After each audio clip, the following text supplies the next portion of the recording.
demographics, and also the etiology and the presentation of those two important infectious problems, okay? So with acute epiglottitis, it is of bacterial etiology due to the Haemophilus influenza type B, okay? It is typically seen in children between the ages of 3 and 7, and usually the clinical presentation is that of a child that appears to be toxic, ill-looking, sitting up, forward on the bed, pooling and drooling. All right? This child, basically, if you suspect this in a child, you are not to insert a tongue depressor into the child's mouth to examine the back of the throat. You are to call the ENT surgeon, A&E consultant, and also the anesthetist, because the problem is that once you irritate the child, there is risk for complete upper airway obstruction. All right. So acute epiglottitis is basically characterized, or it basically represents an acute inflammation of the lining of the epiglottis. So the epiglottis becomes extremely edematous, and the child is leaning forward because the epiglottis is coming forward against the tongue base. If the child swallows, you know what happens during the second phase of swallow. If the child swallows, then the epiglottis will close off the laryngeal inlet, and basically the child will obstruct because of the weight and size of the epiglottis. Hence, the child leans forward, mouth open, pulling and drooling, all right, so as to maintain a patent airway. With crew now, typically the presentation is a little more prolonged. Children are not ill looking. They may have, the typical age group is 6 months to 2 years. These children may be febrile. They may not be in stridor. They may have a cough that is described as a barking cough. Okay, and these children usually present to the physician or the pediatrician more than once. And if a child gets a diagnosis of CRU being made in a short period of time, but repeatedly, what you have to be careful of is that you're not missing an aspirated foreign body. Other bacterial infections would include a retropharyngeal abscess, a peritonsillar abscess. What's the other name for a peritonsillar abscess?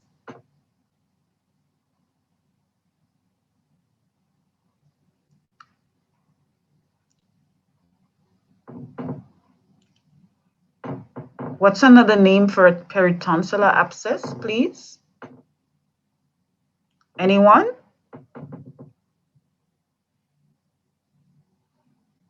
Can you guys still hear me?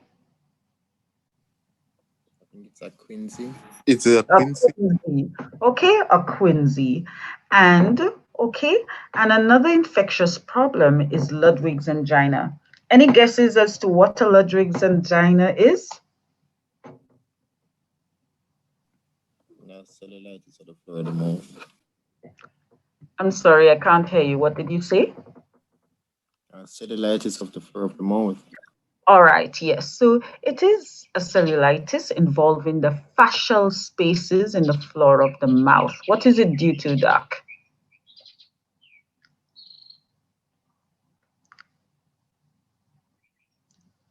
Which types of organisms? As in whether bacterial or viral or actual names. So which one do you select? I'd say bacterial. Okay, it's of bacterial, and it is due to its mixed anaerobic infection. Okay, and Ludwig's angina is important because it's an important cause of upper airway obstruction. Now, a number of things can cause Ludwig's angina. Can you hazard a guess as to some causes?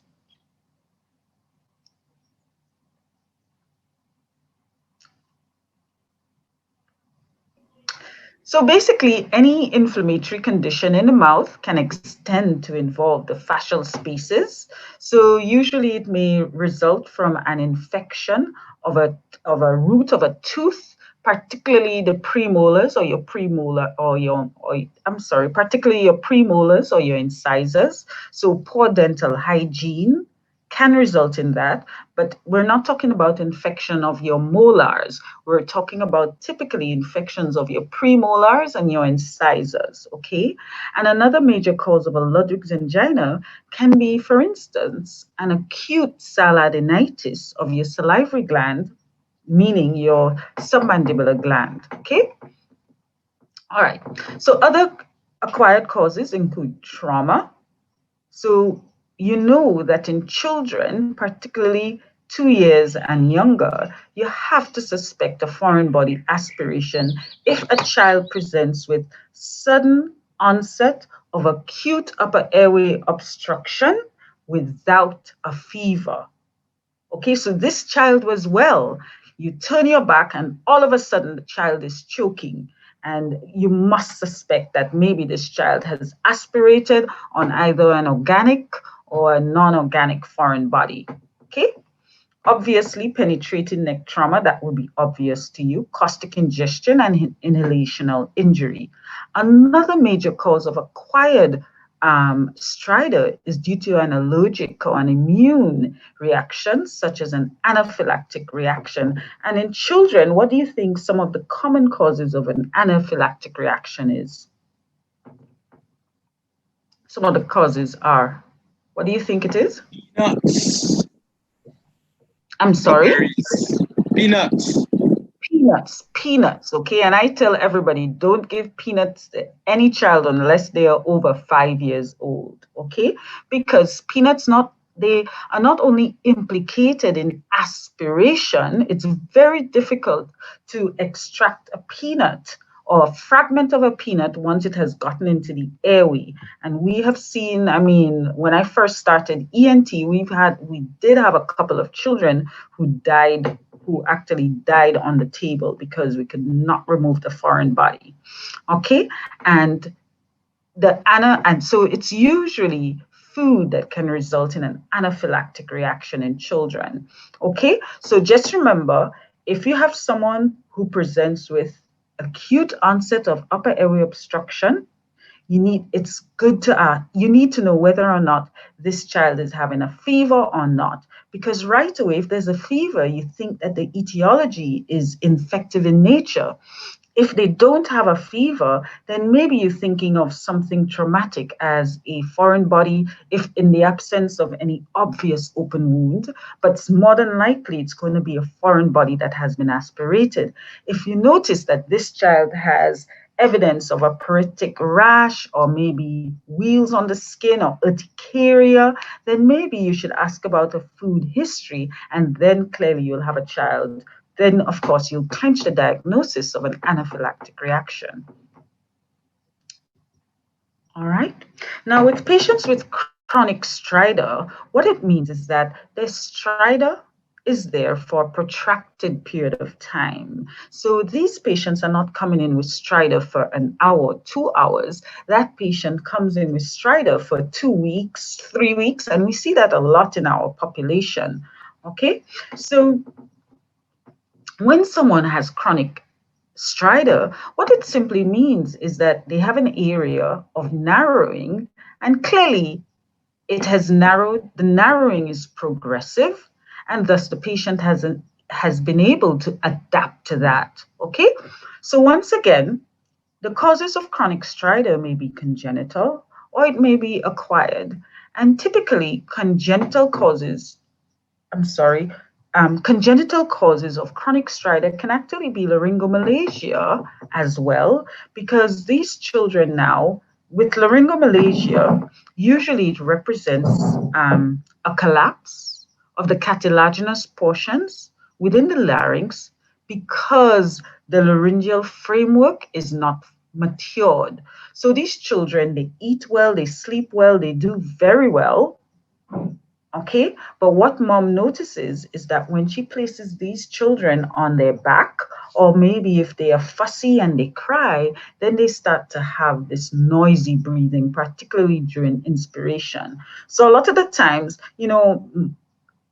if children are eating, parents are not worried. So you find that mothers don't come almost immediately. They probably show up to the clinic maybe 2 or 3 days or even a week or two later because the children seem to be doing very well if they are sitting up or if they're eating. But once you put them supine, they make that noise. Other causes would be craniofacial abnormalities. So we're going to talk about, I'm not too sure if we had mentioned that or that was mentioned in your other classes, but other craniofacial abnormalities, such as you may see that in patients with Pierre Robins or Treacher Collins syndrome. Do you know of those? Have you heard of those? No. Okay, all right, and other things like vascular rings. So, have you done dysphagia?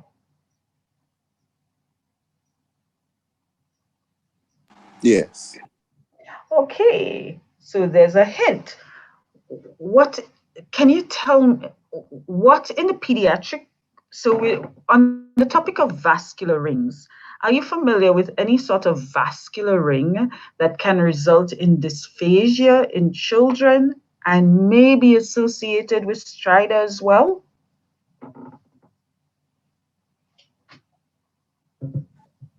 Oh, Waldey's ring? Okay, now you put yourself in some hot water, young man. What is Walden's ring? I mean, then it's the ring of lymphatic tissue, tonsil ring. So it's a ring of lymphatic tissue. And where is that ring? It's in the pharynx. So you have the pharyngeal tonsils, the lingual tonsils, the palatine tonsils, and here's one more. Pharyngeal tonsils. Pharyngeal. Okay. Yeah. Okay. So, but that's a ring of lymphatic tissue, right? Yes. And it's not a vascular ring. So, what's a vascular ring that can result in dysphagia in children or in newborns, resulting in not only dysphagia, but difficulty breathing and stridor? Vascular ring. Have you heard of dysphagia lusoria?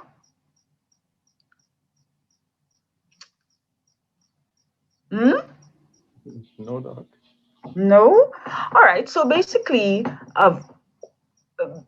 what that is due to is a double aortic arch or an aberrant subclavian artery. Okay, so what that can do is that it can clasp the esophagus and the aorta, leading to both upper airway obstruction with stridor as well as dysphagia. So those are the vascular rings I'm talking about. Okay? All right. So acquired causes of stridor in the pediatric age group can be neurological. Now, when we talk about neurological, which nerve am I referring to that can be affected or compromised and thus result in stridor?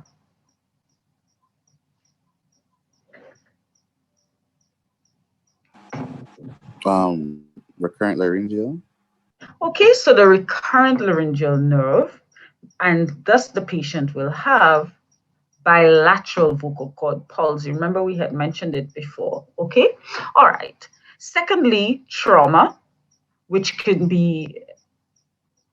result from which can be a complication of endotracheal intubation. And we already said that you can have infection as well that can result in chronic stridor. And remember, we said with CRU, your presentation can also be a little prolonged. In epiglottitis, you're going to have acute stridor. You will not find someone with acute epiglottitis presenting with chronic stridor. But someone with CRU, as I had indicated in the past, can present to you over and over again if it is not managed properly. Okay? Now, children too can have neoplasms resulted in upper airway obstruction. And what is that neoplasm called?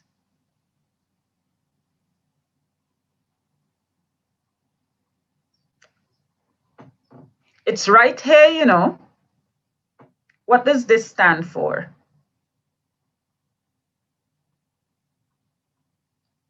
RRP.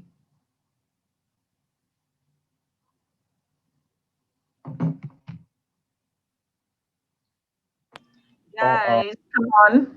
What? Recurrent respiratory papillomatosis. Okay, recurrent respiratory papillomatosis.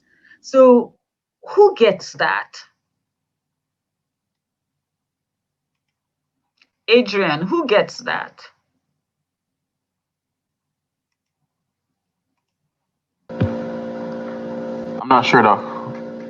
You're not sure? Was the topic done? That's okay. You can guess. That's fine. You can guess. Now is the time to be wrong rather than in exams in 3 weeks' time. Who gets it? Well, is this vertical transmission? Oh, I'm sorry. What? Is it because of vertical transmission from mother to infant? Okay, so the question was who gets it? So it means I'm expecting you to tell me the age group. So I'm expecting you to tell me it's children, right? We are talking about congenital stridor. It is children, okay? And the vast majority of them are diagnosed by the age of 5. You are correct in terms of the transmission. So what are you trying to tell me? What is it due to now?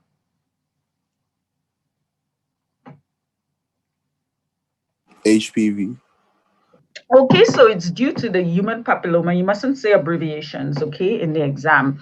You must say the full thing. The human papilloma virus types. Which types? 6 and 11. 6 and 11, okay, okay. Now, which HPV types are implicated in laryngeal cancers?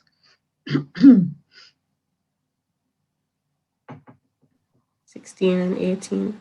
16 and 18. Okay, all right. And of course, so we have the benign neoplasms in the pediatric age group, which can result in obstruction. In adults, we can have laryngeal malignancies and other neoplasms or neck masses that can cause upper airway obstruction in the pediatric age group would include what? You've done neck masses, right? Which pediatric neck masses can result in upper airway obstruction and stridor? Lymphangiomas. Lymphangiomas. So now there are different types of lymphangiomas. Okay, who actually volunteered that? Who said that? That was Danisha. Okay, Danisha.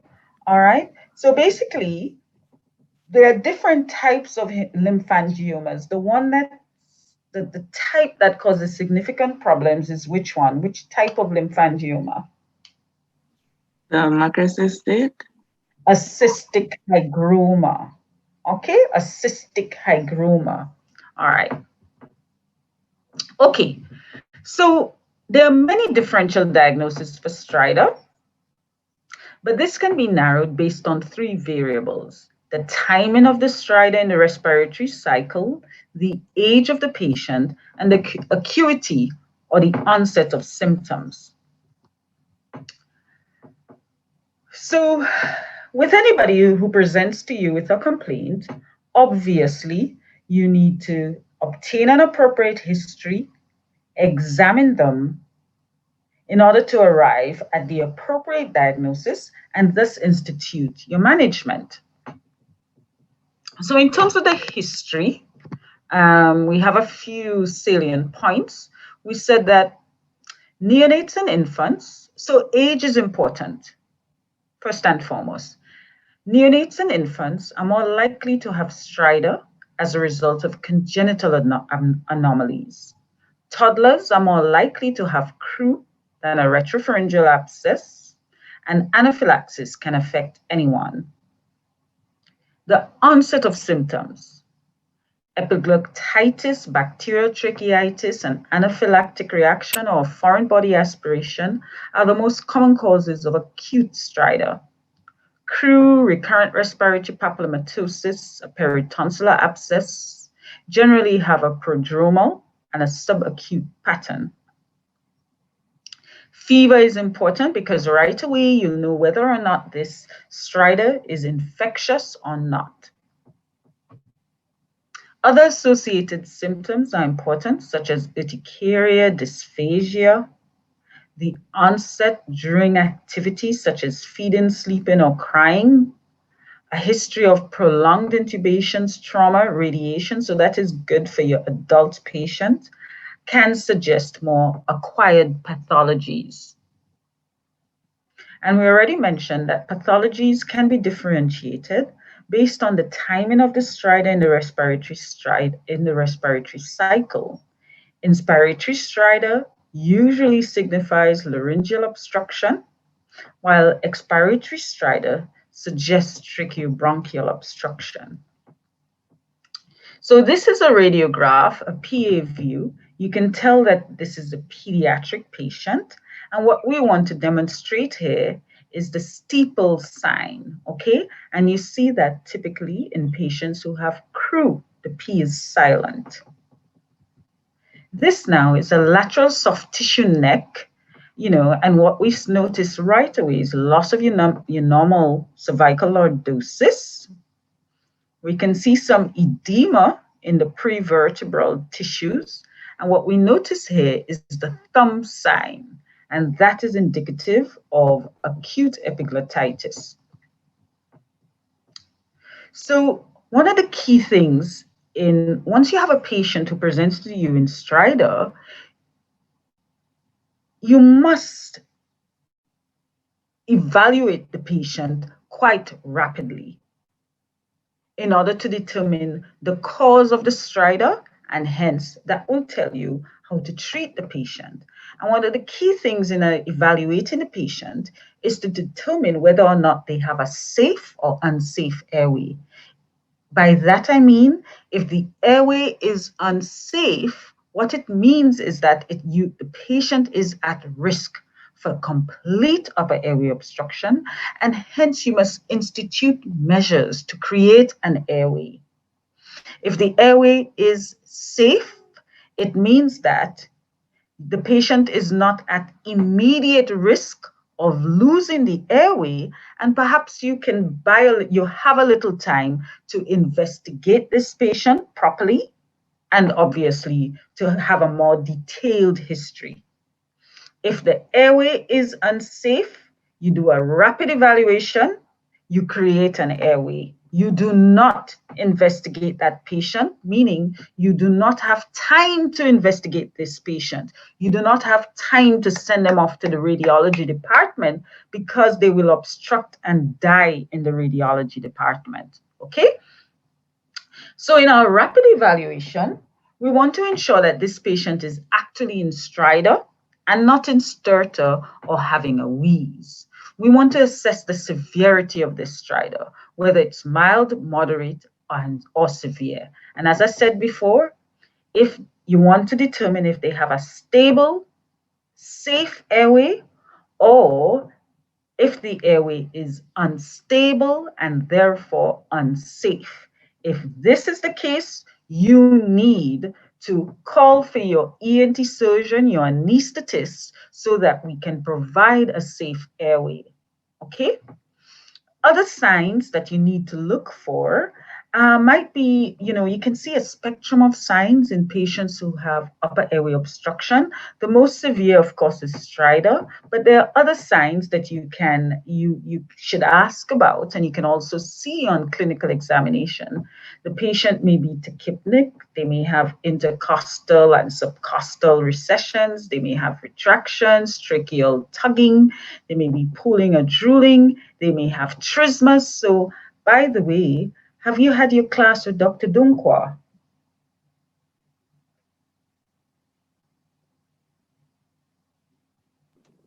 No, I Doc. think that's this afternoon. I beg your pardon, it's this afternoon? That's No, what you said? It's upcoming any week. When is it? Oh, All right, so the group leader needs to find that out, okay? It's on the So, 6th. okay, great. So, what do you think will happen if a patient has trismus and they're having upper airway obstruction? Do you think that is a problem? Do you know what trismus is, by the way? Isn't that like lockjaw? Lockjaw, Doc. Okay, but after this class, you never say lockjaw again. It is trismus. It's the inability to open the mouth, okay? So if a patient has trismus and then upper airway obstruction, do you think that this is a problem? Yes or no?